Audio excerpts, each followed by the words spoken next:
একজন টিচার, আপনারা বিদ্যার্থী।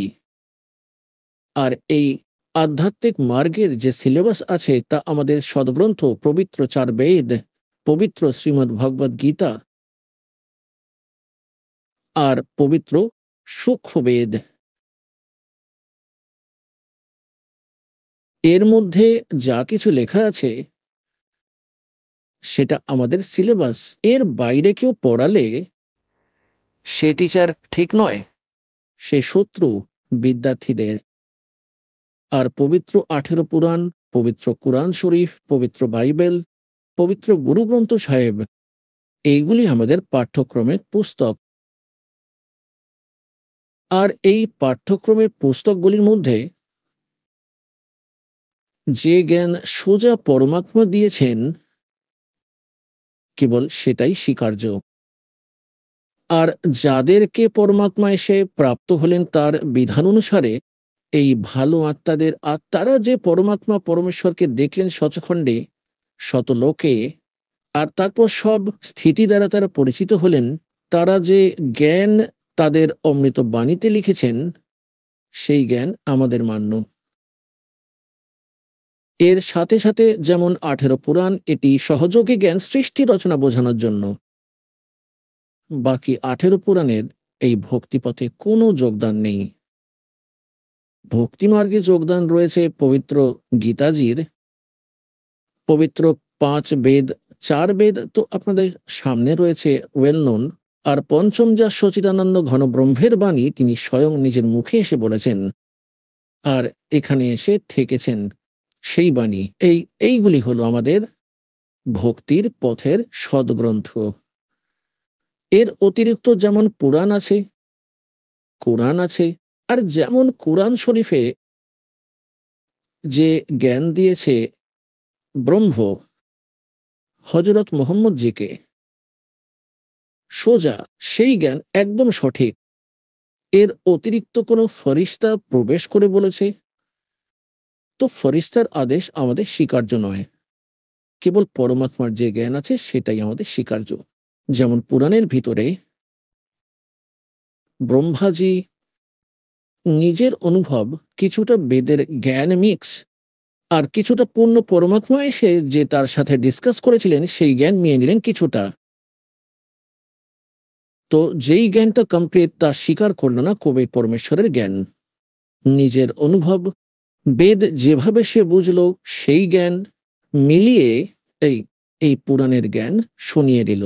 তারপর ব্রহ্মাজির কাছে শুনে আসা জ্ঞান, তারপর অন্য ঋষি মহর্ষিরা কিছু ব্রহ্মাজির জ্ঞান কিছুটা নিজের খিচুড়ি বানালো, আর তারপরে আলাদা করে পুরাণ রচনা করে দিল। এইভাবেই 18টা বিভাগ হয়ে গেল। তাছাড়া এটা একই জ্ঞান, এক বোধ বলা হয়। তাই ভক্তির পথের মধ্যে, সাধনার মধ্যে পবিত্র বেদই সাফিসিয়েন্ট। পবিত্র গীতা আর পবিত্র পঞ্চম বেদ, সূক্ষ্ম বেদ, আর ওই পবিত্র বাণী যা মহাপুরুষেরা পরমাত্মাকে জানলেন, পরমাত্মার সাক্ষাৎকার হলো, শতলোক দেখলেন, তাদের যে বিধি তারা অবলম্বনে ভক্তি করেন সেটাই আমাদের গ্রহণ করতে হবে। আর তবেই আমরা এই ভক্তি পথে সফল হব। এর অতিরিক্ত ওয়ে অফ ওয়ার্শিপ অর্থাৎ পূজার বিধি আমরা পুরাণ থেকে নেব না, আমরা আর কারোর থেকেই গ্রহণ করব না, কেবল বেদ থেকেই গ্রহণ করব। তো শ্রীমদ্ ভগবদ গীতায় এই গীতার জ্ঞান কে দিচ্ছে? এই ব্রহ্ম খরপুরুষ শ্রীকৃষ্ণের মধ্যে প্রবেশ করে। আর সে বলছে অষ্টম অধ্যায় 13তম শ্লোকে যে ওম ইতি একাক্ষরম ব্রহ্ম বিভারণ মাম অনুসমরণ ইয়ে পরিয়াতি তদম দেহম সয়াতি পরমাম গতিম। আমি ব্রহ্মের কেবল এক ওম নাম আছে, ব্যাস, আর কিছুই নেই। আর এর উচ্চারণ করে সুমিরন করতে করতে শরীর ত্যাগ করে যেতে যেতে, অর্থাৎ অন্তিম নিঃশ্বাস এ সুমিরন করে, তাহলে আমার যে পরম গতি সেটা প্রাপ্ত হয়, সয়াতি পরমাম গতিম। এবার ওম নাম দ্বারা কোন গতি মিলবে? ব্রহ্মলোক। আর ব্রহ্মলোকে চলে যাওয়া প্রাণীরাও জন্ম মৃত্যুতে আসে। গীতা জ্ঞানদাতা বলছে যে অর্জুন, 4র্থ অধ্যায়ের 5 আর 9-তে, দ্বিতীয় অধ্যায় 12-তে দশম অধ্যায়ের 2য় শ্লোকে যে অর্জুন, তোর আর আমার বহু জন্ম হয়ে গিয়েছে, তুই জানিস না? আমি জানি। গীতা জ্ঞানদাতা হলো ব্রহ্ম। সে ব্রহ্মলোকে থাকে, কিন্তু গুপ্ত থাকে তার ব্রহ্মলোকে। সে কি কি ভুল, কি জুলুম করে রেখেছে!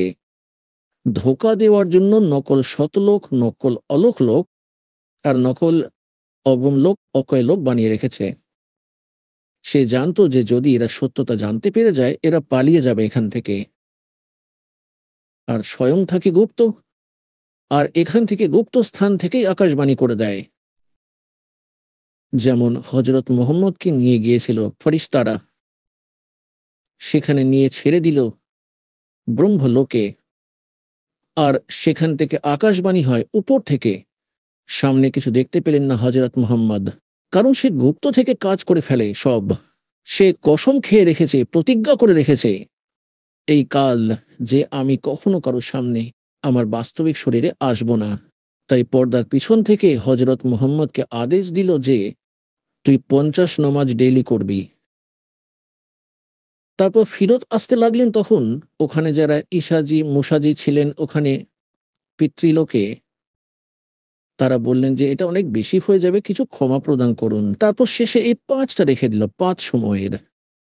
আর পুরো মুসলমান সমাজ এই জ্ঞানের ওপরেই আধারিত আছে। আল্লাহ আকবার, এটাই এদের মন্ত্র আছে। আর 5 বারের নমাজ মানে স্তুতি, মানে জ্ঞান যজ্ঞ। যেমন গায়ত্রী মন্ত্র বানিয়ে রেখেছিল এনারা, আর গায়ত্রী মন্ত্রের তারা জপ করতেন। এইরকমই মনে করো তাদের নমাজ। তো এই নমাজ শুধুমাত্র একটি জ্ঞানযোগ্য প্রার্থনা, এটি মোক্ষ মার্গ নয়। মোক্ষ মার্গের জন্য মন্ত্রের আবশ্যকতা হয়, নাম জপের আবশ্যকতা থেকে থাকে। তো এই প্রকার এই যে জ্ঞান আপনাদের সামনে এসেছে কমপ্লিট, পুণ্যাত্মগণ, এই অমাবস্যার দিন এই দাসের জন্য এবং আপনাদের জন্য বরদান প্রমাণিত হয়ে গেল। এই দাসের ভিতরে ভক্তি প্রবেশ করেছে, ভক্তির বীজ পড়েছে এতে, এটি রত্ন হয়েছে, যা আজ আপনাদের জন্য উপযোগী হয়েছে। এই শুভ দিনটি দাস ভুলতেই পারবে না। যা দিন সতগুরু ভেটিয়া সো দিন লেখে জান, বাকি সময় ব্যর্থ গয়া বিনা গুরু কে নাম। পরমাত্মার ভক্তি পাওয়ার আগে জীবন আমার মানুষের মতো ছিলই না। আমি মানুষ অবশ্যই ছিলাম, কিন্তু কর্ম মানুষের ছিল না। যতই ভালো মানুষ হোক না কেন, সে মদও খায় না, মাংসও খায় না, তামাকও খায় না, কারোর মনে কোনো রকম দুঃখ দেয় না। সে অত্যন্ত সৎ পথে চলে, তবুও তার জীবন ব্যর্থই রয়েছে। কিভাবে ব্যর্থ রয়েছে? এখন যদি কোনো ব্যক্তি অনেক পাপ করেছে, মদ্যপান করে, মাংস খায়, আরও অনেক অত্যাচার করে থাকে, এখন সে তার পাপ একত্রিত করে বেড়াচ্ছে, এবং যে একেবারে সৎ পথে চলছে সে পাপ থেকে তো বেঁচে রয়েছে, কিন্তু তাদের দুজনের জীবনই ব্যর্থ। কিভাবে?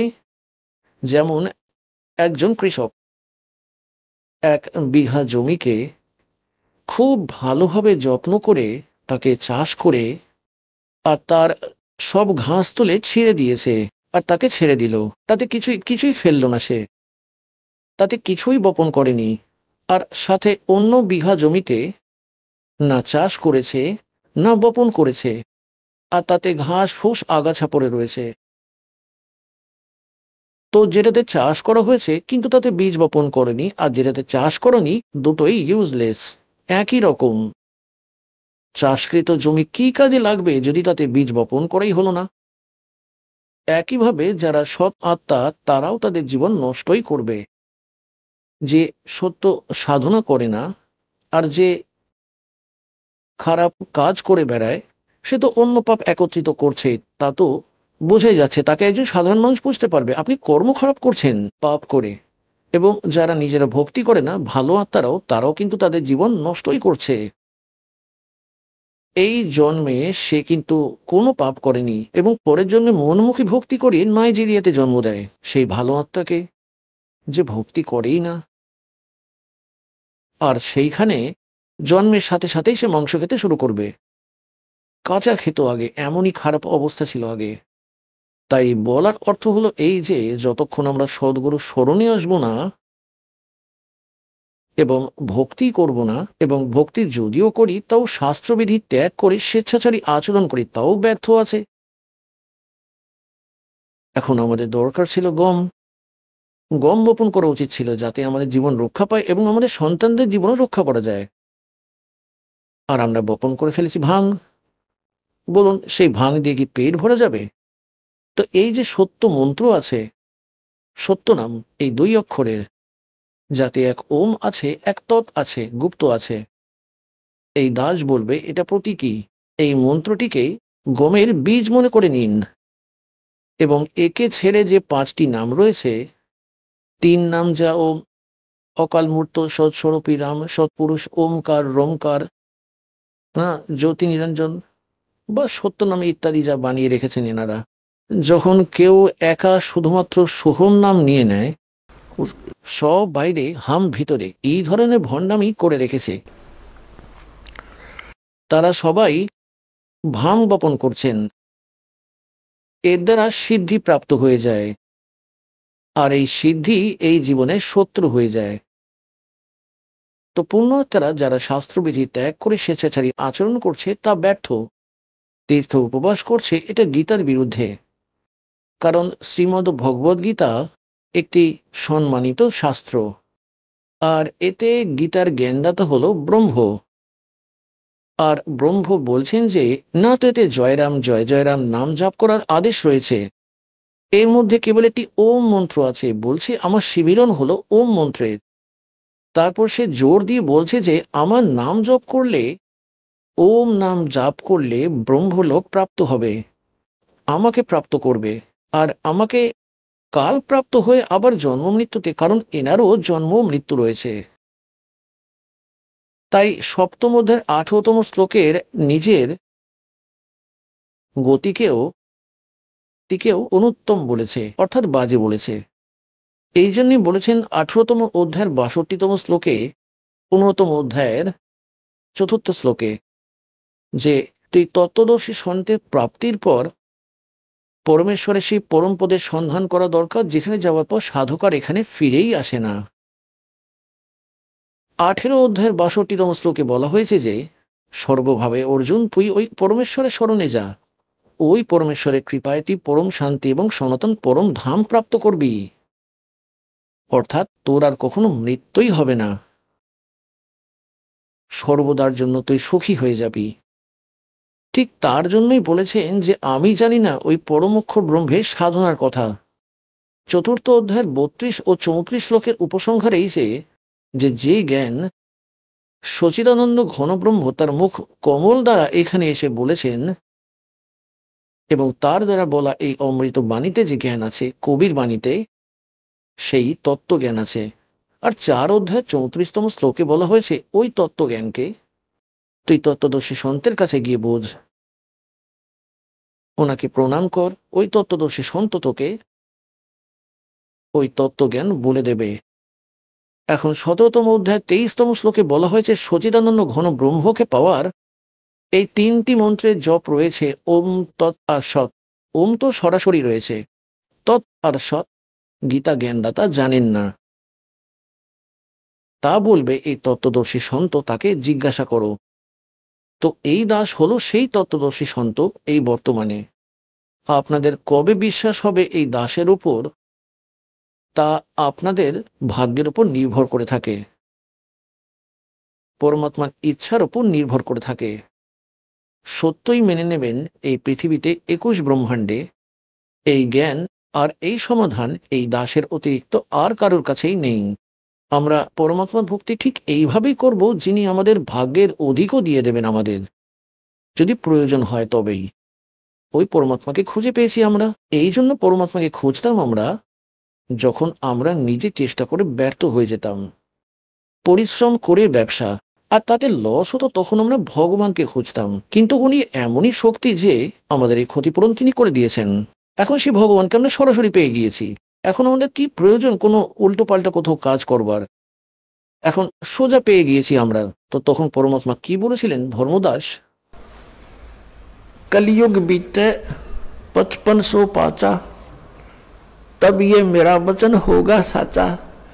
তখন ধর্মদাসজি বলেছিলেন, ভগবান আপনি যে বলবেন তাই সত্য, কিন্তু এখন এই কথা আমাদের বিশ্বাস হচ্ছে না দাদা। সেই দিন কবে আসবে যে যেই দিন শান্তি হবে? এখনো আগুন জ্বলছে, হিন্দু মুসলমান যুদ্ধ করছে নিজেদের মধ্যে, একে অপরকে হত্যা করছে। তো পরমাত্মা বলেছিলেন, বেটা এটাই করার ছিল, তোমাকে আমার বিভক্ত করার ছিল। কলিযুগে করেছে, সত্য যুগে করেনি। দাপরে কোনো ধর্ম তৈরি হয়নি, ত্রেতাতেও না। এখন কেন বানালেন আলাদা ধর্ম, যাতে এরা নিজেদের মধ্যে মারামারি করতে থাকে? এখন কেউ যদি কাউকে এটা বলে যে আপনার সাধনা ঠিক নয়, তো কাটাকাটি শুরু হয়ে যাবে। এটা কোনো কথা হলো? তো এ জেনে শুনেই এটা করেছে, যে বলে দেখাও কেউ ভগবানের কথা। নিজেরা যে যেমন সাধনা করছে সেটাই ফাইনাল মনে করছে। তো পুণ্যাত্মগণ, এইসব হলো কালের জাল, জীবের বশের বাইরে এইসব। এই জন্য পরমাত্মা এখানে এসে আমাদের এক রাস্তা বলেছেন, একটি বিধি বলেছেন, যে তোমরা এই বিধি দিয়ে এই কালের জালকে কাটতে পারবে, এর ঊর্ধ্বে উঠে যেতে পারবে। কারণ সে 21 ব্রহ্মাণ্ডের স্বামী যে আমাদেরকে এখানে আটকে রেখেছে, সে শ্রী ব্রহ্মা, শ্রী বিষ্ণু, শ্রী শিবের পিতা হন, আর দুর্গা এনাদের মাতা। শ্রী ব্রহ্মা, শ্রী বিষ্ণু, শ্রী শিবের, রজগুণ ব্রহ্মা, শতগুণ বিষ্ণু, তমগুণ শিবের। এনাকে 16 কলার ভগবান বলা হয়। আর এনাদের পিতা 1000 কলাযুক্ত প্রভু। আর আমাদের কোনো কলাই নেই, আমরা এক জীব সংজ্ঞায় আছি। তো শ্রী ব্রহ্মা, শ্রী বিষ্ণু, শ্রী শিবজিকেও সে একই চক্রান্তে ফেলে রেখেছে, তাদেরকেও আটকে রেখেছে। তাহলে আমরা সাধারণ জীবের কি বুনিয়াদ রয়েছে? 1000 কলার মালিক হলো এই কাল। তাই আমাদের ওই অসংখ্য কলার মালিকের শরণ গ্রহণ করতে হবে। ওই অসংখ্য কলার স্বামীর আড়ালে আশ্রয়, ওনারই সাহারায় আমরা এই কালের লোককে পার করতে পারবো। ওই পরমেশ্বর আমাদেরকে ওই কালের ওপর বিজয় পাওয়ার জন্য এক বিধি বলে দিয়েছেন, যে পূর্ণ সন্তের কাছে ওই 3 মন্ত্র, অর্থাৎ এক ওম তৎসৎ, আর প্রথম যেটা আপনাকে দেওয়া হয় ওই 7 মন্ত্র, ওই সবকটি সহযোগিতা আমাদেরকে নিতে হবে এই কালের জাল থেকে বের হওয়ার জন্য। এর অতিরিক্ত আমরা কোনো সাধনা করে থাকলে বা কোনো মন্ত্র জপ করি, তো সেটা ইউজলেস। পরমেশ্বর কবির দেবজি হলেন সেই সচিদানন্দ ঘনব্রহ্ম, যিনি 600 বছর আগে নিজের অমৃত বাণী, কবি বাণীতে নিজের মুখ কমলে ওই তত্ত্বজ্ঞান বলেছেন। লোকবেদ কি হয়? যেমন আমরা শুনে আসছি, শ্রী ব্রহ্মাজি, শ্রী বিষ্ণুজি, শ্রী শিবজি অজর এবং অমর, এনাদের কেউ মাতা পিতা নেই। সর্বেশ্বর, মহেশ্বর, মৃত্যুঞ্জয়, কালঞ্জয়, না জানি কি কি বলা হয়েছে তাকে। এখন ওনাদের জীবনী আর সদগ্রন্থকে দেখলাম, এই দাসকে দয়া করলেন পরমেশ্বর কবিরজি, আমার পূজ্য গুরুদেবজি। তো তাতে পেলাম যে এরা তো নাশবান, এনাদের জন্ম মৃত্যু হয়। এটা লোকবেদ ছিল। এক্ষুনি দেখাচ্ছি। আমাদের পবিত্র সদগ্রন্থ হলো সেইগুলি যাকে আমরা শ্রদ্ধেয় আর মান্য মনে করি, এগুলিকে সত্য মনে করি। আর এই সদগ্রন্থ প্রথমে সংস্কৃতে ছিল। সংস্কৃত কেবল এক ব্রাহ্মণ বর্গই পড়ার অধিকারী হতো। তারা এই বিষয়টা বুঝতে পারলো না, কারণ তত্ত্বজ্ঞান ছিল না তাদের কাছে। তো এই সব গ্রন্থ ওই তত্ত্ব জ্ঞান রূপী কুঞ্জি দিয়ে, ওই কি দিয়ে চাবি দিয়েই খুলবে, সেটা তাদের কাছে ছিল না। তাই জন্য আজ পর্যন্ত লোকবেদ শোনাতে থাকেন। দেখবেন শ্রী ব্রহ্মা বিষ্ণু মহেশের জীবনীতে কি লেখা রয়েছে, শ্রীমৎ দেবী ভাগবত। গীতা প্রেস গোরক্ষপুর থেকে প্রকাশিত। এর সম্পাদক কি আছে? হনুমান প্রসাদ পোদ্দার আর চিমনলাল গোস্বামী। এটা কোথা থেকে ছেপেছে? এবার দেখে নিন ক্লিয়ার। প্রকাশক এবং মুদ্রক হল গীতা প্রেস গোরক্ষপুর, গোবিন্দ ভবন কার্যালয়, কলকাতা সংস্থান। এটা এদের ফ্যাক্স এর ফোন নাম্বার। এর 123 নম্বরেই সব কনসেপ্ট ক্লিয়ার হয়ে যায়। এবার তৃতীয় স্কন্ধ 123 পৃষ্ঠায়, আর এটা দেখবেন। তুমি শুদ্ধ স্বরূপা, এই সারা সংসার তোমার থেকেই উদ্ভাসিত হচ্ছে। আমি ব্রহ্মা এবং শঙ্কর সবাই তোমার কৃপাতেই বিদ্যমান রয়েছি। শ্রী বিষ্ণুজি বলছেন তার মাতা দুর্গার বিষয়ে, আর নিজের স্থিতি বলছেন আমাদের আবির্ভাব আর তিরোভাব হয়ে থাকে। আমাদের আবির্ভাব মানে জন্ম, তিরোভাব মানে মৃত্যু হয়ে থাকে। আমরা অবিনাশী নই, আমাদের জন্ম মৃত্যু হয়েই থাকে। কেবল তুমি নিত্য জগৎ জননী, প্রকৃতি আর সনাতনী দেবী। এখন এর থেকে এই বিষয়ে সিদ্ধ হয়ে গেল যে দুর্গাকে প্রকৃতিও বলা হয়। ভগবান শঙ্কর বললেন, দেবী, যদি মহাভাগ বিষ্ণু তোমার থেকেই প্রকট হয়েছে, তো তারপরে উৎপন্ন হওয়া ব্রহ্মাজি তোমারই বালক হলেন। তারপর আমি তমগুণী লীলাকারক শঙ্কর কি তোমার পুত্র হলাম না? অর্থাৎ আমারও উৎপন্নকর্তা তুমিই হলে শিবে। সম্পূর্ণ সংসারে সৃষ্টি করাতে তুমি বড়ই চতুর। এই সংসারের সৃষ্টি, স্থিতি আর সংহারে তোমার গুণ সদাই সমৃদ্ধ। ওই 3 গুণ থেকে উৎপন্ন আমার রজগুণ ব্রহ্মা, শতগুণ বিষ্ণু, তমগুণ শিব। নিয়ম অনুসার কার্য করতে তৎপর থাকি। পুণ্যাত্মগণ, এই পবিত্র সদ্গ্রন্থ শ্রীমদ্ দেবী ভাগবতে একটু বিবরণে সব বিষয়ে ক্লিয়ার করে দিয়েছে। এতে 5টি বিষয় ক্লিয়ার হয়ে গেছে, 5টি পয়েন্ট। 1 নম্বর, ব্রহ্মা বিষ্ণু মহেশ নাশবান, এদের জন্ম মৃত্যু হয়ে থাকে। এরা অজর অমর মৃত্যুঞ্জয় কালঞ্জয় নয়। আর দ্বিতীয়ত এটা হলো যে দুর্গা এদের জননী, এনাদের জন্মদাত্রী মাতা। আর তৃতীয়ত এটা হলো যে রজগুণ ব্রহ্মা, তমগুণ বিষ্ণু, শতগুণ শিব। আর চতুর্থ এইটা হলো যে এরা কেবল নিয়মিত কার্যই করতে পারে। আপনাদের সংস্কারকে বদলাতে পারবেন না। আপনাদের ভাগ্যতে কোনো ভয়ঙ্কর দুঃখ আছে, মৃত্যু রয়েছে, আর যদি অন্য কোনো হানি থাকে, এনারা সেটা বদলাতে পারবেন না, কারণ সেটা কর্মের আধারে। আর কর্মে পরিবর্তন কেবল পরমক্ষর ব্রহ্ম, পূর্ণ ব্রহ্ম, কবির দেব, কবি সাহেব করতে পারেন। আর পঞ্চম এইটা হলো যে দুর্গাই প্রকৃতি। দুর্গাকে প্রকৃতিও বলা হয়। গীতার অধ্যায় নম্বর 7 শ্লোক 1 থেকে 4 বলেছে যে অর্জুন, আমি এখন এমন জ্ঞান বলে দেব যেটা জানবার পর আর অন্য কোনো কিছু জানাই বাকি থাকবে না। আমার 2 প্রকারের প্রকৃতি। এক তো এই, যেরকম জল, পৃথিবী, আয়ু, বায়ু, ঠিক এইরকম এই 8 প্রকারের। আর দ্বিতীয় চেতন প্রকৃতি দুর্গা। তো এখানে দেবী ভাগবতেও এটা স্পষ্ট করে দেওয়া হয়েছে যে দুর্গাকে প্রকৃতিও বলা হয়। এখন প্রসঙ্গ যেটা চলছে সেখানে আসি। শ্রীমদ্ ভগবদ গীতার অধ্যায় নম্বর 15 শ্লোক 18তে যেটা বলেছে সে, যে আমি লোক বেদের আধারে পুরুষোত্তম প্রসিদ্ধ হয়েছি।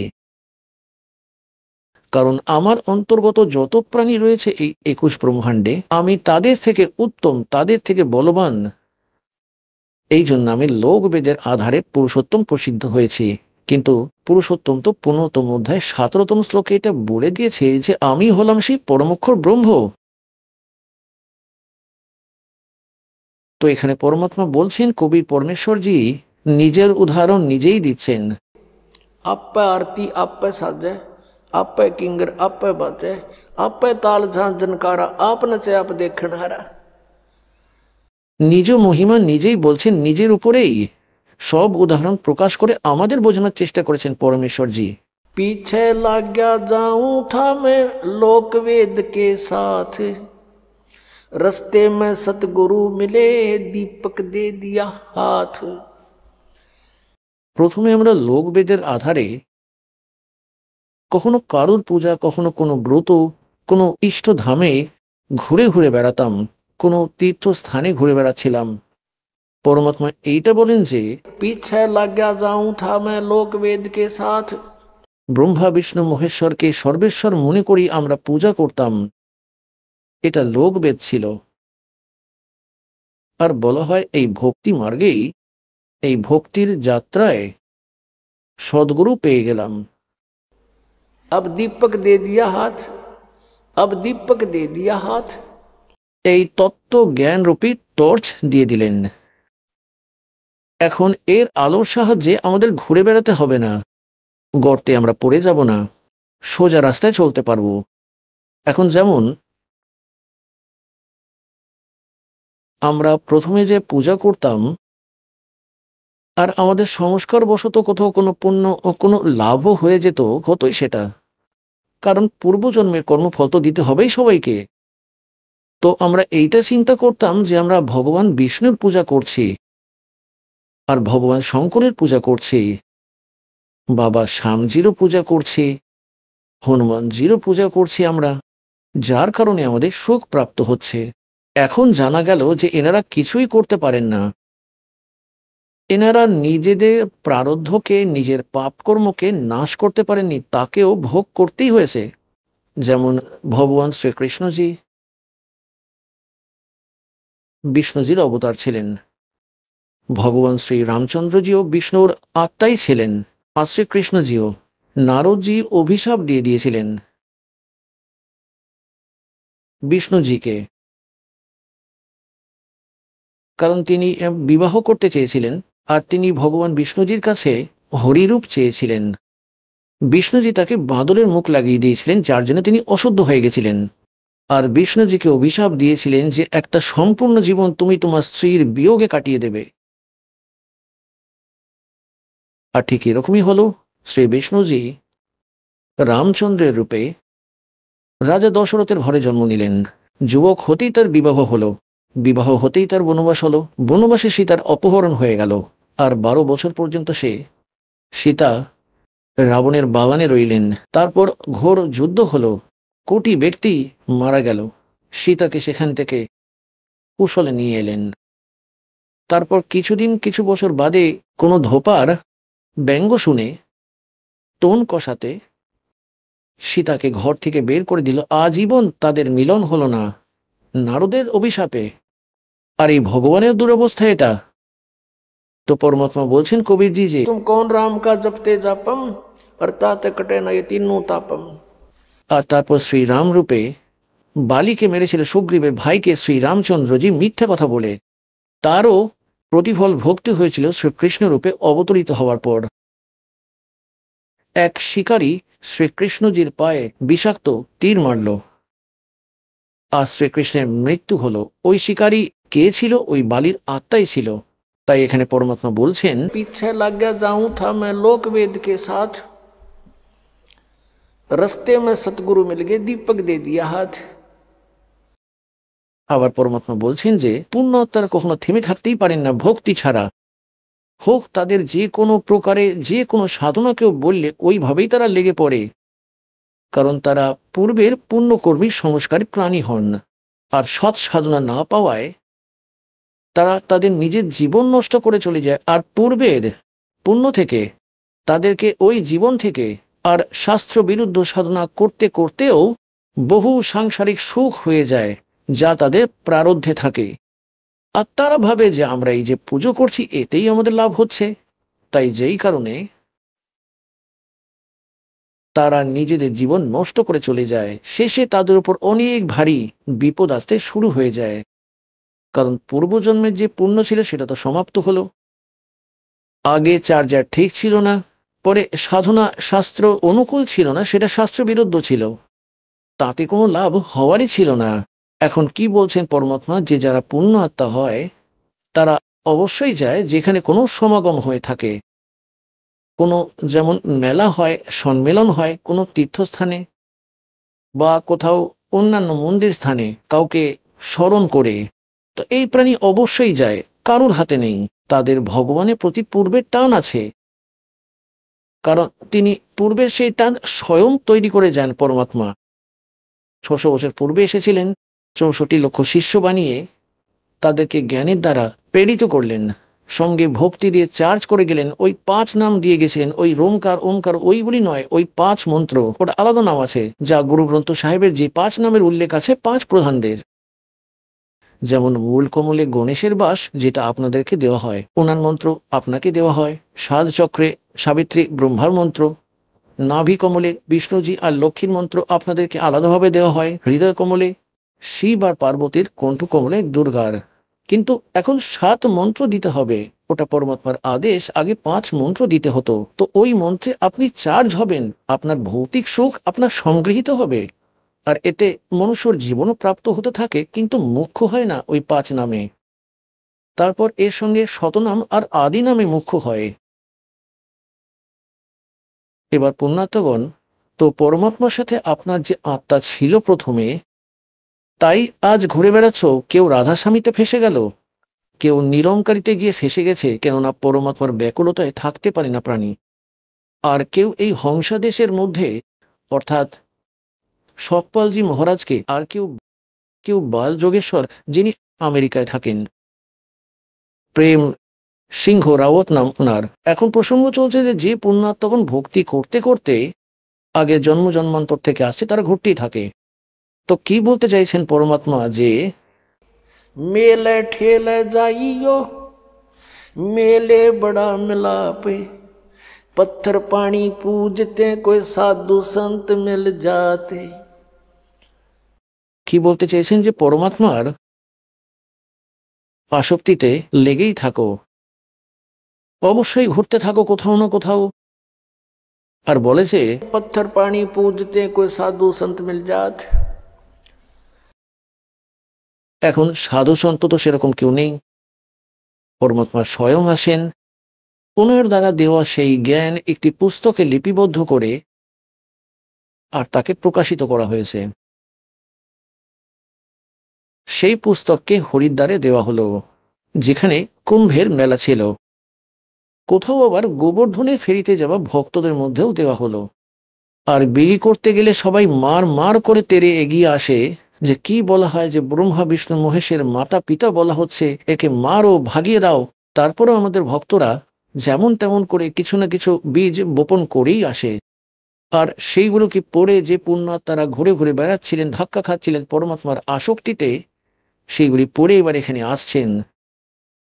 তো সেই मेले ठेले जाइयो मेले बड़ा मिलाप, और पत्थर पानी पूजते कोई साधु संत मिल जाते। এখন সাধু সন্তরা তো নেই, তো পরমাত্মা এই রাস্তা বার করে নিলেন নিজের চিঠি পাঠানোর জন্য।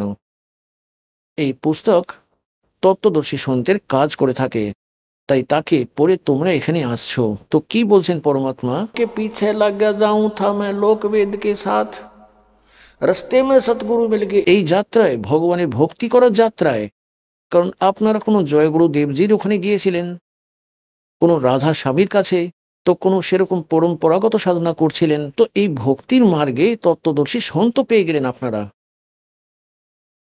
এখন তত্ত্ব জ্ঞান রূপী টর্চ দিয়ে দিল, এখন আপনারা হারিয়ে যাবেন না, আজীবন এই মার্গে লেগে থাকবেন এবং মোক্ষ পাবেন।